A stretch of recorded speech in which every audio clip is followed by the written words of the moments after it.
안녕하세요. 성경탐험일지의 진도르입니다. 오늘은 그 크리스천이라는 개념에서 어쩌면 조금 더 세분화된 제자라는 것에 대해서 기록해 볼까 합니다.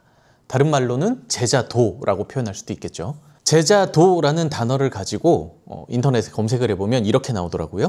예수 그리스도의 가르침을 따라 살아가면서 그분의 말씀에 순종하고 그분의 뜻을 이루기 위해 노력하는 삶의 자세를 의미한다. 이는 예수님을 제자로 따르겠다는 결단과 삶의 방식으로서 예수님을 닮아가는 성숙한 삶을 살아가려는 것을 포함하고 있다.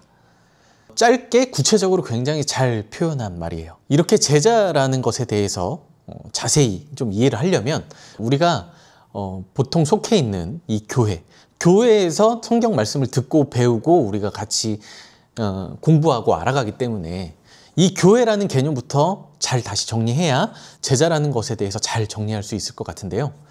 혹시 성경에서 하나님께서 이 땅에 교회를 세우라고 딱 짚어서 말씀하신 부분을 찾아보신 적이 있으신가요? 대표적인 것이 마태복음에서 베드로가 주님은 그리스도시요 살아계신 하나님의 아들이십니다 라고 고백을 한 이후에 예수님이 이 반석 위에 내 교회를 세우겠다 라고 하셨던 그 말씀인 것 같아요. 나도 너에게 말한다. 너는 베드로다. 나는 이 반석 위에다가 내 교회를 세우겠다. 그런데 이 말씀을 보면 이건 세우겠다 라고 하신 말씀이지 너희가 세워라 라고 하신 명령은 아니라는 거예요. 우리가 흔히 생각하는 지금 이 시대의 교회를 세운다의 개념은 아니라는 거죠. 이건 유형의 건물이 아닌 예수 그리스도를 믿는 공동체, 즉 하나님의 백성, 그리스도에 속한 사람들을 세우겠다라고 하신 약속의 말씀으로 이해하는 게 더 성경적일 거예요. 사도행전에 나타나는 초대교회들의 그 모습에서도 역시 발견을 할 수 있는데 건물을 중심으로 모이는 형태보다는 가정이나 공공장소에서 자발적으로 모여서 말씀을 나누고 교제하고 식사를 하는 그런 복음을 전하는 공동체였어요.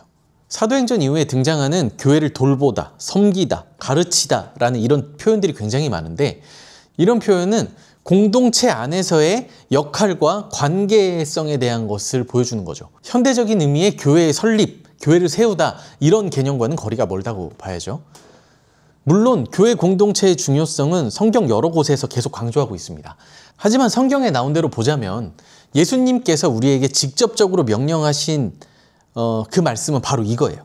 그러므로 너희는 가서 모든 민족을 제자로 삼아서 아버지와 아들과 성령의 이름으로 세례를 주고 내가 너희에게 명령한 모든 것을 그들에게 가르쳐 지키게 하여라. 너희는 가서 모든 민족을 제자로 삼으라 라고 명령하신 이 말씀은 모든 크리스천에게 주어진 핵심적인 과제예요. 크리스천이 예수님을 따르고 그분의 삶을 닮아가려고 하는 사람이라면 그 삶의 궁극적인 목표는 예수님의 제자가 되어 그분의 가르침을 배우고 실천하면서 또 다른 사람들을 제자로 삼아서 함께 성장하는 데 있다고 해야겠죠. 주변에서 가끔 이런 이야기들을 듣잖아요. 하나님의 부르심을 받았다. 그래서 목회자가 되었다. 그래서 교회를 세웠다. 그래서 이 교회를 성장시켜야 한다. 이런 이야기를 하는 걸 한 번쯤은 들어봤을 거예요. 물론 하나님의 강력한 부르심은 분명하게 있습니다. 하지만 꼭 기억해야 하는 건 구원받은 모든 사람이 크리스천으로서 하나님의 부르심을 받았다는 거예요. 구약 성경에 기록된 그 옛날 시대의 특별한 선지자 몇 사람만 하나님의 부르심을 받았다는 그런 생각은 이제는 끝났다고 봐야 맞는 거예요. 예수님께서 그 제자들에게 너희는 가서 모든 민족을 제자로 삼아서 라고 말씀하신 것처럼 나도 크리스천으로서 살아가려면 누군가의 제자가 되어야 한다고 생각합니다. 그리고 이 제자 교육 과정에서는 우리가 잘못된 것을 배우거나 또는 잘못된 것을 가르치지 않도록 성경이라는 아주 완벽한 교재를 우리에게 주셨고 이것을 우리가 알아가려고 노력할 때마다 깨달아 알게 하시는 성령님을 예수님께서 보내주셨죠. 그래서 모든 크리스천은 이 교육 과정에 따라서 예수님의 제자가 되어야 합니다. 예수님이 제자들을 가르치셨고 또 그 제자들이 또 제자들을 가르쳤고 또 그 제자들이 제자들을 가르쳐서 지금까지 왔기 때문에 나도 크리스천이라면 그 제자가 돼야 하는 거죠. 특별한 스승에게서 배웠던 제자, 그런 스승과 제자의 권위가 성경에 나오는 제사장이나 율법학자, 서기관 이런 것들을 말하는 건 아닙니다. 요즘 시대의 말로 치면 신학을 공부한 목사님이나 신학자 또는 교회의 높은 직분을 가진 장로님 같은 이런 분들을 말하는 건 아니라는 거예요. 이 말은 그런 직업이나 교육과정이 제자나 가르치는 자라는 그런 권위를 가지게 하는 게 아니라는 말이지, 저런 사람들 모두가 예수님의 제자가 아니라는 말은 절대 아닙니다. 이건 헷갈리면 안 되는 거예요. 히브리서에서는 우리의 대제사장 되시고 우리의 참 스승 되신 예수님의 권위에 대해서 이렇게 이야기하고 있어요. 레위 계통의 제사장들은 죽음 때문에 그 직무를 계속할 수 없어서 그 수가 많아졌습니다. 그러나 예수는 영원히 계시는 분이므로 제사장직을 영원히 간직하십니다.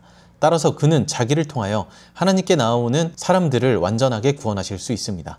그는 늘 살아계셔서 그들을 위하여 중재의 간구를 하십니다. 예수는 이러한 제사장으로 우리에게 적격이십니다. 그는 거룩하고 순진하고 순결하고 죄인들과 구별되시고 하늘보다 높이 되신 분입니다. 그는 다른 제사장들처럼 날마다 먼저 자기의 죄를 위하여 희생 제물을 드리고 그 다음에 백성을 위하여 희생 제물을 드릴 필요가 없습니다. 그는 자기 자신을 바치셔서 단 한 번에 이 일을 이루셨기 때문입니다. 사람들에게 약점이 있어도 율법은 어쩔 수 없이 그들을 대제사장으로 세우지만 율법이 생긴 이후에 하나님께서 맹세하신 말씀은 영원히 완전하게 되신 아들을 대제사장으로 세웠습니다. 제가 얼마 전에 유튜브에서 좀 안타까운 영상을 봤어요. 구독자가 한 40만 명쯤 되는 어떤 유튜브 채널의 목사님이신데, 목사라는 사람들은 예수님으로부터 특별한 권한을 부여받은 사람들이라서 교인들이 그 목사를 잘 섬겨야 된다고 이렇게 좀 말씀을 하시더라고요. 물론 자기 자신에 대한 이야기가 아니라 현 시대의 목사라는 직함을 가지신 분들이 예수님으로부터 특별한 권한을 부여받았기 때문에 라고 표현하신 것 같아요. 어떤 의미에서 이 말씀을 하셨는지 이야기 전체를 보면 이해 못할 바는 아니지만, 어쨌든 이렇게 이야기했다는 사실, 어쨌든 그 사실 하나만으로도 정말 안타까운 이야기입니다. 성경은 분명히 말하잖아요. 우리의 유일한 대제사장은 오직 예수 그리스도 한 분뿐이라고 이야기하고 있어요. 예수님께서 그 누구에게도 이 대제사장의 직분, 이 권한, 하나님으로부터 부여받은 온 세상의 권한을 누구에게 이렇게 넘겨주신 적이 없어요. 지금 말하는 것들의 요점은 이러합니다. 곧 우리에게는 이와 같은 대제사장이 한 분 계시다는 것입니다. 그는 하늘에서 지엄하신 분의 보좌 오른쪽에 앉으셨습니다. 그는 성소와 참 장막에서 섬기시는 분입니다. 이 장막은 주님께서 세우신 것이요 사람이 세운 것이 아닙니다. 모든 대제사장은 예물과 제사를 드리는 일을 맡게 하려고 세우신 사람입니다. 그러므로 이 대제사장도 무엇인가 드릴 것을 가지고 있어야 합니다.